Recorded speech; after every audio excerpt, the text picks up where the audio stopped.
உச்சநீதிமன்றத்தில் நடைபெறும் வாக்காளர் பட்டியல் சிறப்பு தீவிர திருத்தத்தை எதிர்க்கும் வழக்கு. எங்களுக்கு எங்கும் நீதி கிடைக்கவில்லை.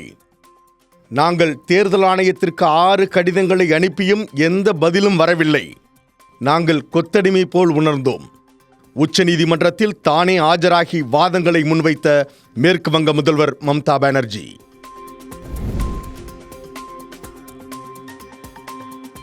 மத்திய அரசின் பட்ஜெட் அறிவிப்பை விமர்சனம் செய்து சென்னை முழுவதும் பட்ஜெட்டில் தமிழ்நாட்டிற்கு 0 என ஒட்டப்பட்டுள்ள முட்டை சுவரொட்டிகள்.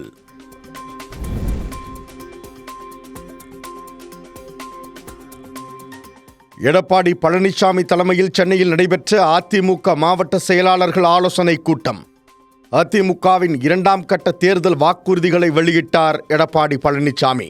அதிமுக ஆட்சிக்கு வந்தால் வங்கிகளில் பெறப்பட்ட கல்விக் கடன் ரத்து செய்யப்படும், அதன் செலவை அரசே ஏற்கும் என அறிவிப்பு.